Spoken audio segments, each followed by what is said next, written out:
दोस्तों, क्या आपने कभी सोचा है कि पीपल के वृक्ष को जल चढ़ाने से कौन सा पुण्य मिलता है? हमारे शास्त्रों में पीपल को मात्र एक पेड़ नहीं बल्कि साक्षात देव स्वरूप माना गया है। आखिर क्यों सदियों से हमारे पूर्वज इस वृक्ष की पूजा करते आ रहे हैं? आइए आपके इन सभी प्रश्नों का उत्तर आज हम इस महान और रहस्यमयी पौराणिक कथा के माध्यम से जानते हैं। ये कथा स्वयं भगवान श्री हरि विष्णु ने देवर्षि नारद को सुनाई थी। दोस्तों, ये कथा अत्यंत ज्ञानवर्धक है। इसे सुनकर आपको वह ज्ञान प्राप्त होगा जो त्रिलोकी में अनेकों देवता और गंधर्व भी नहीं जानते हैं। इस कथा को सुनने का महत्व भी बहुत बड़ा है। श्रीहरि ने स्वयं कहा है कि इस कथा को सुनने वाले मनुष्य को भी पीपल को 100 वर्षों तक जल चढ़ाने का पुण्य प्राप्त होता है। तो चलिए अधिक विलंब न करते हुए कथा को आरंभ करते हैं। दोस्तों, क्षीर सागर के ठीक मध्य में अनंत नागराज शेषनाग अपनी विशाल कुंडलियों की शैया बनाए हुए थे। इसी दिव्य शैया पर सृष्टि के पालनहार परम ब्रह्म भगवान श्री हरि विष्णु अत्यंत सुकून और शांति की मुद्रा में विराजमान थे। उनका नील वर्णीय शरीर करोड़ों सूर्यों के समान दिव्य आभा बिखेर रहा था, फिर भी उसमें चंद्रमा जैसी शीतलता थी। उनके गले में वैजयंती माला सुशोभित थी और उनके समीप ही जगत जननी माता लक्ष्मी अत्यंत प्रेम और भक्तिभाव से उनके चरण कमलों को दबा रही थी। इसी शांत और पवित्र वातावरण के बीच आकाश मार्ग से नारायण नारायण का मधुर जाप करते हुए देवर्षि नारद जी वहां पधारे। परंतु आज उनके मुखमंडल पर सदा रहने वाली वो चिर परिचित मुस्कान थोड़ी फीकी थी। उनके माथे पर चिंता की कुछ गहरी रेखाएं स्पष्ट दिखाई दे रही थीं। अपने परम भक्त को सामने देख भगवान के मुख पर एक मंद और कोमल मुस्कान खिल उठी। उन्होंने अपने मेघ के समान गंभीर और मधुर स्वर में कहा, पधारो देवर्षि, तुम्हारा स्वागत है। आज वैकुंठ में किस कारण से आगमन हुआ है? नारद जी ने श्रद्धापूर्वक शीश झुकाकर भगवान विष्णु और माता लक्ष्मी को साष्टांग प्रणाम किया। भगवान विष्णु ने नारद जी के चेहरे के भावों को पढ़ते हुए कहा, हे नारद, तुम्हारे मुख पर यह व्यग्रता और चिंता कैसी? तुम तो तीनों लोकों में स्वतंत्र रूप से विचरण करते हो, तुम्हारा ज्ञान तो असीम है, फिर आज ऐसा क्या प्रतीत होता है कि तुम अपने भीतर कुछ प्रश्नों का भारी बोझ उठाए हुए हो? क्या तुम्हारे पृथ्वी भ्रमण के दौरान कोई अनहोनी घटी है? कहो देवर्षि, तुम्हारे मन की क्या दुविधा है? नारद जी ने हाथ जोड़कर अत्यंत विनम्रता से कहा, नारायण नारायण, हे त्रिलोकीनाथ, हे प्रभु, आपसे सृष्टि का कुछ भी छिपा नहीं है। आप तो घटघटवासी हैं। मैं अभी अभी मृत्युलोक अर्थात पृथ्वी से लौटकर आ रहा हूं। पृथ्वी का भ्रमण करते हुए मैंने आज एक अत्यंत विचित्र और विरोधाभासी दृश्य देखा जिसने मेरे मन को व्याकुल कर दिया है। भगवान विष्णु ने माता लक्ष्मी की ओर देखकर मुस्कुराते हुए कहा, विचित्र दृश्य? कैसा दृश्य नारद, विस्तार से कहो। नारद जी ने अपनी वीणा को एक ओर रखते हुए गंभीर स्वर में कहा, हे प्रभु, मैंने देखा कि पृथ्वी पर अज्ञानता का घोर अंधकार फैला हुआ है। एक ओर कुछ लोभी और अज्ञानी मनुष्य अपने तुच्छ स्वार्थ के लिए कुल्हाड़ियां लेकर पीपल के वृक्ष को बेरहमी से काट रहे थे। उन्हें तनिक भी भान नहीं था कि वे किसे नष्ट कर रहे हैं। वे उसे मात्र एक लकड़ी का ढांचा समझ रहे थे। नारद जी ने गहरी सांस ली और आगे बोले, परंतु प्रभु, वहीं दूसरी ओर मैंने एक अत्यंत भिन्न दृश्य भी देखा। कुछ ज्ञानी, तपस्वी मुनि और शुद्ध हृदय वाले साधक उसी पीपल के वृक्ष के सामने नतमस्तक थे। वे अत्यंत श्रद्धा से उसकी परिक्रमा कर रहे थे, उसकी जड़ों में जल अर्पित कर रहे थे, दीपदान कर रहे थे और वेद मंत्रों का उच्चारण करते हुए आपकी स्तुति कर रहे थे। हे दीनानाथ, इस घोर विरोधाभास ने मेरे मन में एक गहरी जिज्ञासा उत्पन्न कर दी है। आखिर इस पीपल के वृक्ष का क्या रहस्य है?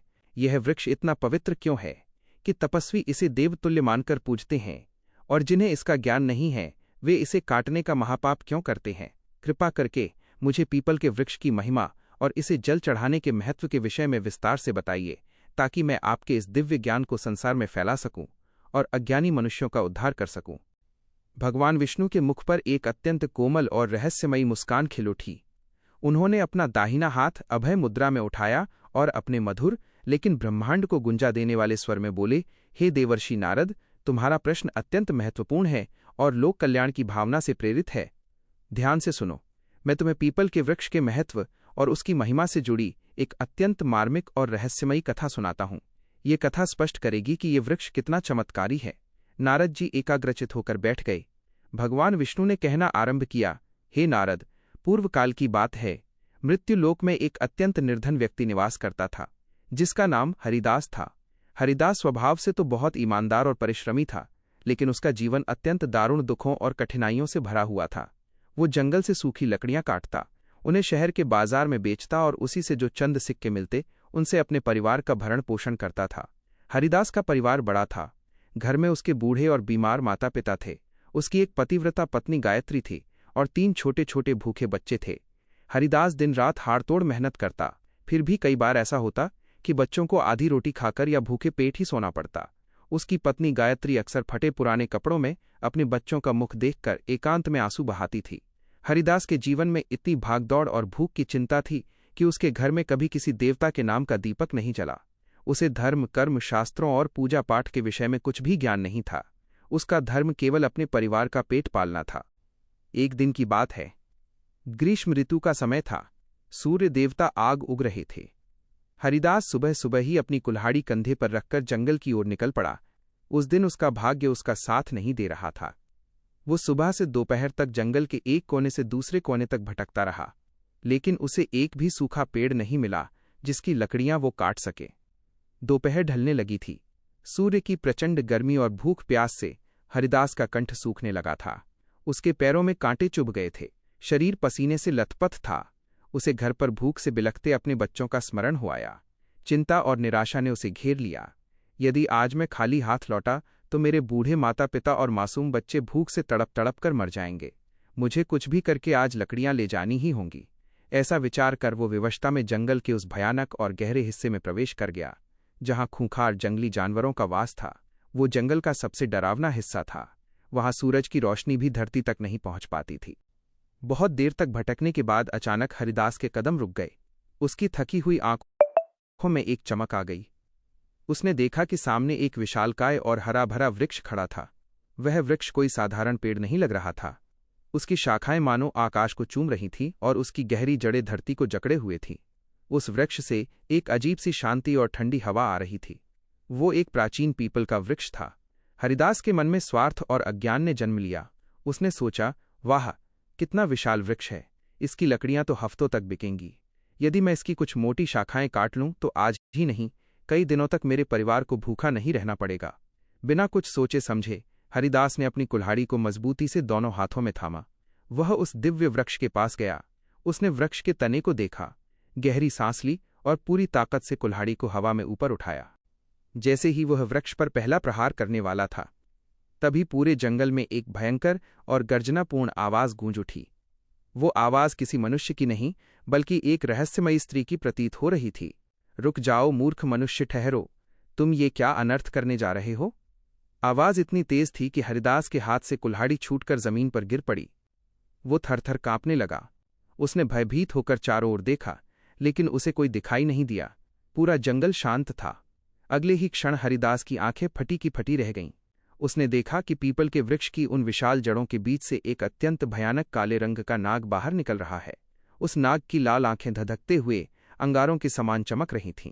वो फुफकार मारता हुआ हरिदास के सामने आकर खड़ा हो गया। हरिदास मारे डर के पीछे खिसकने लगा। उसके मुंह से चीख तक नहीं निकल पा रही थी। तभी एक और चमत्कार हुआ। वो काला नाग धीरे धीरे धुएं में बदलने लगा और देखते ही देखते उसने एक अत्यंत रूपवान, रहस्यमयी और तेजस्वी स्त्री का रूप धारण कर लिया। यह एक नाग कन्या थी। उसका रूप अलौकिक था, लेकिन उसकी आंखों में सदियों की पीड़ा और क्रोध भरा हुआ था। नाग कन्या ने हरिदास की आंखों में आंखें डालते हुए गंभीर और क्रोधित स्वर में कहा, हे लोभी मनुष्य, तुम्हारा साहस कैसे हुआ इस पवित्र पीपल के वृक्ष पर प्रहार करने का? क्या तुम्हारे भीतर लेश मात्र भी ज्ञान नहीं है? क्या तुम्हें नहीं पता कि इस वृक्ष के कण कण में देवताओं का वास है? यह कोई साधारण लकड़ी नहीं, साक्षात विष्णु का रूप है। इसे काटने का विचार मात्र भी तुम्हें नरक की अग्नि में धकेल सकता है। हरिदास घुटनों के बल जमीन पर गिर पड़ा। वो हाथ जोड़कर रूंधे हुए गले से बोला, हे अलौकिक देवी, मुझे क्षमा करें। मैं अत्यंत मूर्ख और अज्ञानी हूं। मैंने जीवन में केवल गरीबी और भूख देखी है। धर्म क्या है, देवता क्या है, ये मैं कुछ नहीं जानता। मेरे घर में मेरे बूढ़े माता पिता और छोटे छोटे बच्चे भूख से तड़प रहे हैं। उनकी भूख मिटाने के लिए मैं अंधा हो गया था। पर देवी, आप कौन हैं? और आप एक नागिन से इस सुंदर स्त्री के रूप में कैसे बदल रही हैं? और ये वृक्ष आपके लिए इतना महत्वपूर्ण क्यों है? हरिदास के मुख से उसके भूखे परिवार की बात सुनकर नाग कन्या का क्रोध कुछ शांत हुआ। उसकी आंखों में एक अजीब सी करुणा और गहरा दुख उभर आया। उसने एक लंबी और सर्द आह भरी। नाग कन्या ने शांत लेकिन दर्द भरे स्वर में कहा, हे मनुष्य, तुमने अपनी विवशता में इस वृक्ष को काटना चाहा, पर मैं कौन हूँ और इस वृक्ष से मेरा क्या संबंध है? यह एक अत्यंत पीड़ादायक कथा है। मेरा नाम नागिनी सुरसा है। यह वृक्ष ही मेरा घर है, मेरा जीवन है और मेरी कैद भी। इस वृक्ष के साथ मेरा ये जुड़ाव आज का नहीं, बल्कि मेरे पूर्व जन्म के कर्मों का फल है। सुनो अज्ञानी मनुष्य, मैं तुम्हें अपने पूर्व जन्म की वो कथा सुनाती हूँ जिसे सुनकर तुम्हारे नेत्र खुल जाएंगे। हरिदास अपनी जगह पर स्थिर होकर बैठ गया। वन में हवा का चलना भी मानो थम गया था।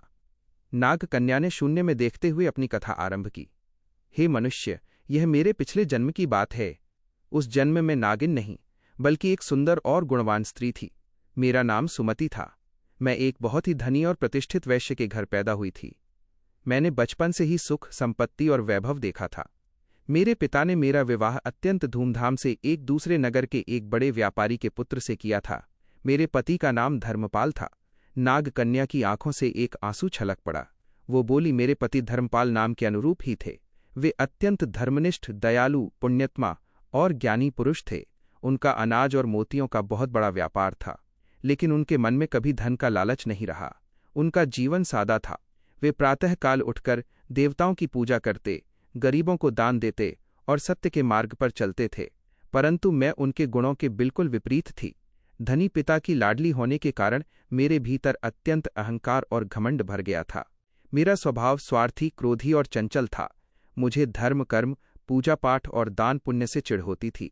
मैं अपने पति के आदर्शों का उपहास उड़ाती थी। मेरे लिए केवल सुंदर आभूषण, रेशमी वस्त्र और सांसारिक सुख ही जीवन का सत्य थे। नाग कन्या ने भारी मन से आगे बताया, मेरे पति धर्मपाल अक्सर मुझे अत्यंत प्रेम से समझाते थे, हे सुमति, ये धन यौवन सब नाशवान है। ये जीवन पानी के बुलबुले के समान है। हमें अपने जीवन में कुछ पुण्य कमाने चाहिए। भगवान का स्मरण करो, गरीबों की सहायता करो। लेकिन मैं अट्टहास करते हुए उनकी बातों को टाल देती थी। मैं कहती, क्या रखा है इन पत्थरों की पूजा में, ये सब व्यर्थ है। जीवन मिला है तो इसका आनंद लो। हे मनुष्य, ध्यान से सुनो। हमारे नगर के बाहर एक अत्यंत सुंदर और शांत आश्रम था। उस आश्रम में एक पहुंचे हुए ज्ञानी मुनि निवास करते थे। मुनि ने अपने आश्रम के बिल्कुल मध्य में एक पीपल का पौधा लगाया था, जो अब एक विशाल वृक्ष बन चुका था। नगर के सभी लोग उस मुनि और उस पीपल के वृक्ष को अत्यंत पवित्र मानते थे। वे प्रतिदिन सुबह शाम उस वृक्ष की परिक्रमा करते, उसकी जड़ों में जल चढ़ाते और दीपक जलाते थे। एक दिन की बात है, मैं अपने रथ में बैठकर अपनी सखियों के साथ उसी आश्रम के मार्ग से गुजर रही थी। तभी मेरी दृष्टि आश्रम के भीतर गई। मैंने देखा कि एक वृद्ध और अत्यंत गरीब ब्राह्मण, जिसके वस्त्र फटे हुए थे, वो उस पीपल के वृक्ष के सामने घुटनों के बल बैठा था। वह अत्यंत श्रद्धा भाव से वृक्ष की जड़ों में तांबे के लोटे से जल अर्पित कर रहा था और आंसू बहाते हुए भगवान विष्णु के मंत्रों का जाप कर रहा था। ये देखकर मेरे भीतर का अहंकार और अज्ञान जाग उठा। मैं रथ से नीचे उतरी और अपनी सखियों के साथ उस ब्राह्मण के पास गई। मैंने ताना मारते हुए और जोर जोर से हंसते हुए उस ब्राह्मण से कहा, अरे ओ मूर्ख ब्राह्मण, तेरा दिमाग तो ठीक है। तेरे शरीर पर ढंग के वस्त्र नहीं हैं, पेट में अन्न नहीं है, और तू यहाँ एक मामूली से लकड़ी के पेड़ पर जल चढ़ाकर उसे पूज रहा है। क्या ये पेड़ तुझे खाने को रोटी देगा? क्या ये तुझे धन देगा? तुम लोग व्यर्थ के ढोंग करते हो। यह केवल एक निष्प्राण पेड़ है, इसे पूजने से कुछ नहीं मिलने वाला। मेरी कड़वी और अपमानजनक बातें सुनकर वो वृद्ध ब्राह्मण विचलित नहीं हुआ। उसने शांति से जल का लोटा नीचे रखा और अत्यंत गंभीर आंखों से मुझे देखा।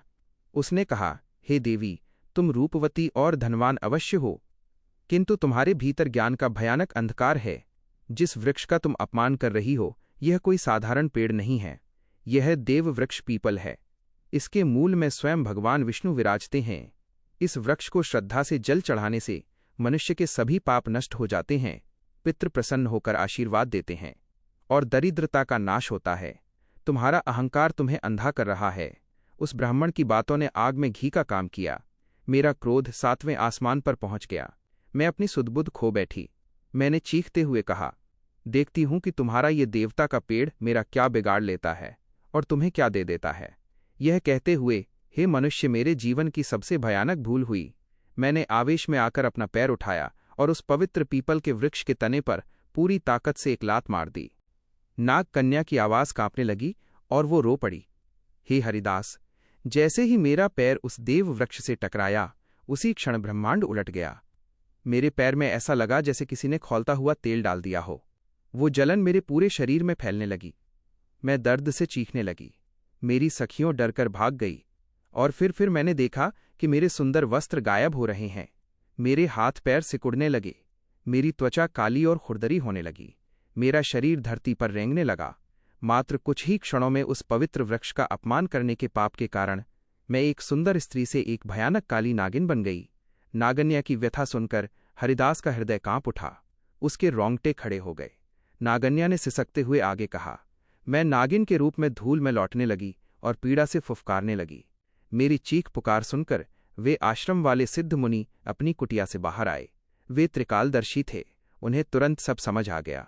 मैं रेंगती हुई मुनि के चरणों में गई और अपने फन को उनके पैरों पर रगड़कर क्षमा मांगने लगी। मुनि ने अत्यंत क्रोध और दुख भरे स्वर में कहा, हे पापिनी सुमति, तुमने केवल एक वृक्ष का नहीं, साक्षात श्रीहरि विष्णु का अपमान किया है। देव वृक्ष पर प्रहार करने का दंड यही है। तुम्हारे कर्मों ने तुम्हें इस नीच सर्प योनि में धकेल दिया है। मैंने अपने मन के भावों से मुनि से अत्यंत करुण प्रार्थना की कि मुझे क्षमा करें। मेरी पीड़ा देखकर मुनि का हृदय थोड़ा पसीजा। उन्होंने कहा, सुमति, पाप का दंड तो भुगतना ही पड़ता है। मैं तुम्हारा श्राप समाप्त तो नहीं कर सकता, किंतु इसका एक उपाय बता सकता हूं। तुम्हें अब 100 वर्षों तक इसी पीपल के वृक्ष पर नागिन रूप में रहकर इसकी रक्षा करनी होगी। जब पूरे 100 वर्ष बीत जाएंगे तब एक दिन तुम्हारा पति धर्मपाल किसी रूप में यहां आएगा। जिस दिन वो अपने हाथों से इस वृक्ष की जड़ों में श्रद्धा भाव से जल अर्पित करेगा, उसी क्षण तुम्हें इस सर्प योनि और श्राप से मुक्ति मिल जाएगी। नाग कन्या ने गहरी सांस ली और हरिदास को देखते हुए बोली, हे मनुष्य, मुनि के उन वचनों के बाद से आज 100 वर्ष बीत चुके हैं। इन 100 वर्षों में मैंने इस वृक्ष की हर प्रकार की विपत्ति से रक्षा की है। मैंने आंधी, तूफान और धूप सही है। मैं आज तक प्रतीक्षा कर रही हूं कि कब मेरा पति धर्मपाल आएगा, कब वो इस वृक्ष को जल चढ़ाएगा और कब मुझे इस पीड़ा से मुक्ति मिलेगी। कथा पूरी होते ही नागन्या फूट फूट कर रोने लगी। हरिदास पत्थर की मूर्ति की तरह सुन्न खड़ा था। ये कथा इतनी रहस्यमयी और डरावनी थी कि उसे समझ नहीं आ रहा था कि वो क्या कहे। तभी अचानक पूरे जंगल में एक अलौकिक प्रकाश फैल गया। एक अत्यंत मधुर और दिव्य सुगंध वातावरण में छा गई। हवाओं में शंख की हल्की हल्की ध्वनि सुनाई देने लगी। हरिदास और नाग कन्या ने आश्चर्य से मुड़कर देखा। उस दिव्य प्रकाश के बीचों बीच एक तेजस्वी और वृद्ध